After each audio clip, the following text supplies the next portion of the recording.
poised to navigate these challenges thanks to its demographic dividend.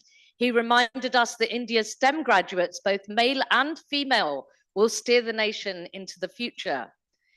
Both Minister Goyal and Kiran Mazumdar-Shaw highlighted that quality, productivity, and excellence are really the key, the fuel which should propel India's ship forward, ensuring it can weather any global storm. Perhaps best summarized, the path to resilience is like navigating a ship through turbulent seas, powered by speed, steered by scale, guided by skill, and kept afloat by a mindset shift that can weather any storm. And let's take that mindset into today as we navigate the blue economy, AI, automation, Africa transformation, and the future of international monetary systems. So I hope you're ready to dive in, challenge assumptions, and shape the future once again. And let's turn to somebody now who has consistently chosen to dive in, challenge assumptions, and shape the future with vision and leadership. I've been told by him not to give a big introduction, but I think there's a few things that have to be said.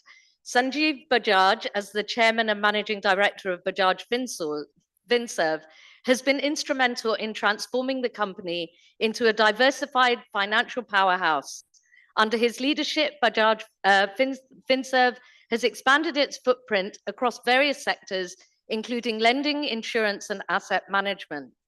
And in a brief conversation we had this morning, Sanjiv reminded me that Bajaj Finserv's growth is the story of India's growth too, with the middle income population growing, with the digital stack and the infrastructure.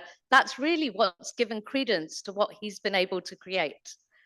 In recognition of his contributions, Sanjiv Bajaj has received prestigious awards, including the AIMA JRD Tata Corporate Leadership Award for 2023 and the Lakshmipat Singhania IIM Lucknow National Leadership Award presented by the Honorable President of India. His influence goes far beyond this. He played a pivotal role with being the president of CII in 22-23, and he was a member of the steering committee for the B20 as India's presidency of the G20. I would now like to welcome Sanjiv Bajaj on stage, along with Rama Bijapurkar, to lead this fireside chat. Please give him a big round of applause. Let the dialogues begin.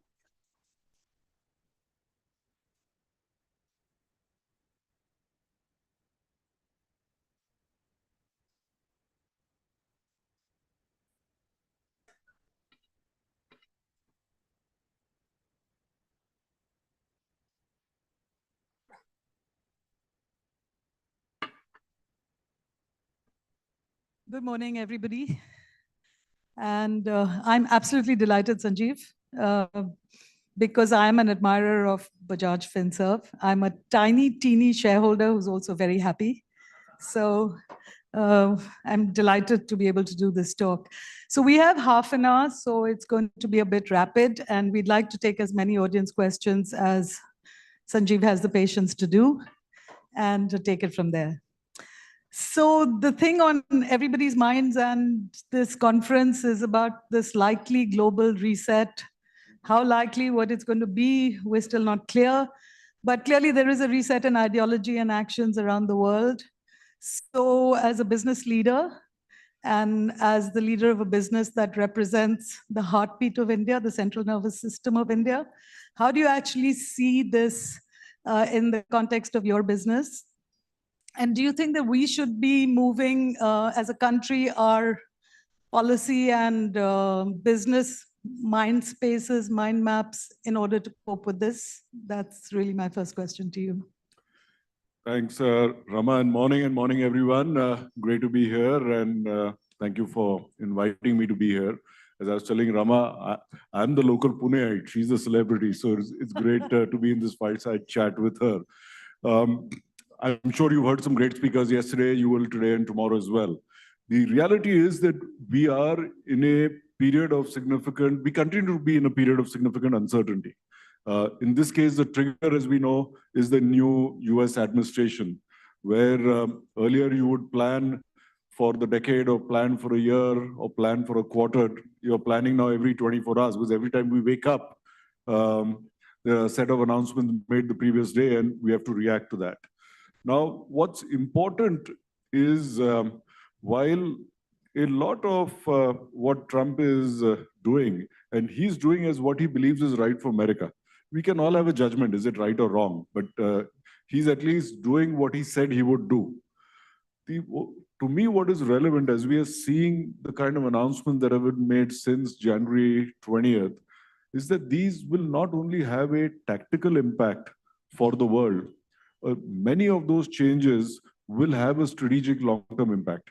Very simply, if you look at the tariffs announced in Trump 1, during the Biden era, they were not removed. Most of them continued. The animosity with China and the high tariffs continued. There was no rapprochement in those 4 years. If at all, Trump has tried to do the rapprochement.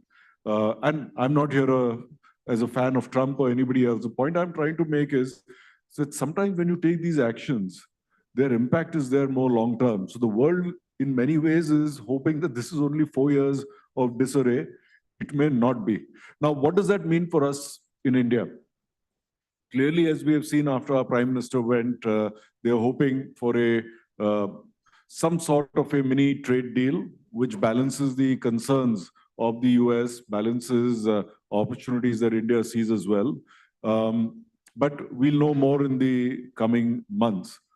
I actually think that this could trigger the next few decades of liberalization for India.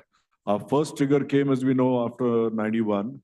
That trigger has helped us over 25 years or 30 years now get to a 6 to 7% growth rate on average. We've had a few years up and down, but the DNA of our economic liberalization framework is a 6 to 7% growth rate. And it's a great growth rate for a country of our size.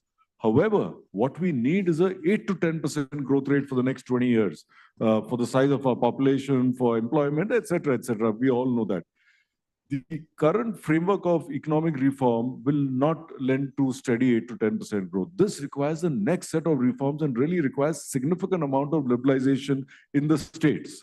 As we say as Indian business, before you opened up liberalization on the external side, how about opening up internally? The logistics cost for producing anything in the Western world or in Southeast Asia is between 6 to 8% of production. In India, it is 15 to 16%, 10% additional cost. Now, that is improving in the last few years with better infrastructure.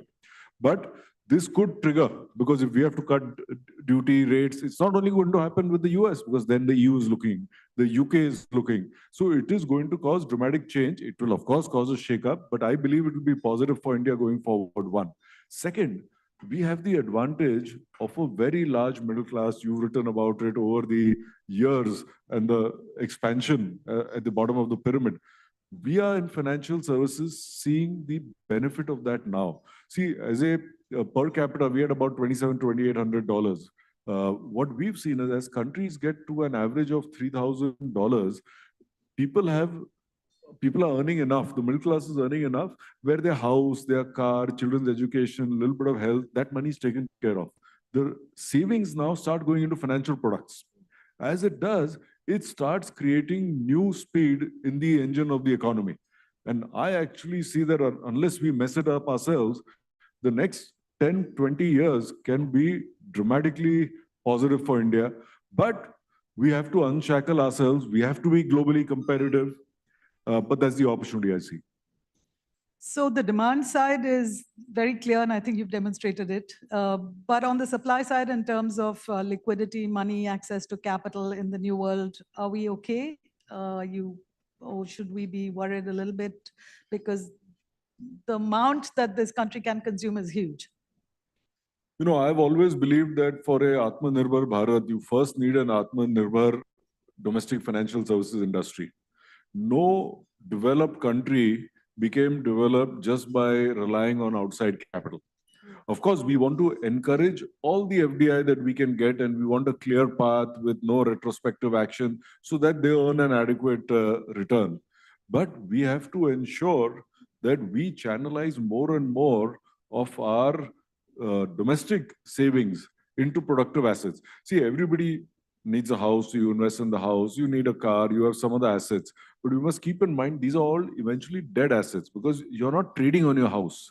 Whereas if you're saving in a insurance policy, in a mutual fund, even with the bank, that money moves because they onward use it as well. And that's what creates a multiplier effect in the economy. So we have to ensure that our policies are conducive to creating a much larger domestic financial services base, much more steady liquidity. And for this, we have to take certain balanced calls. And I know it's not easy whether you're the government or the regulator on growth, on where do you want to be on inflation, where do you want to be on currency. For example, at times we feel that a strong currency is a strong country. But a strong currency is a strong country once you're $10,000-15,000 per capita, not when you're $2,700 per capita. At that point of time, the weaker currency is what helps you grow. It's what makes imports more expensive. It is what makes exports cheaper. And that's how we have seen economies grow all over the world. So I think, and we have many economists over here, what we really need is for smart, experienced people working with the government to put together a roadmap for the next 10 years. Because otherwise it can get confusing. And we have to keep in mind that every government eventually is useful only if they survive.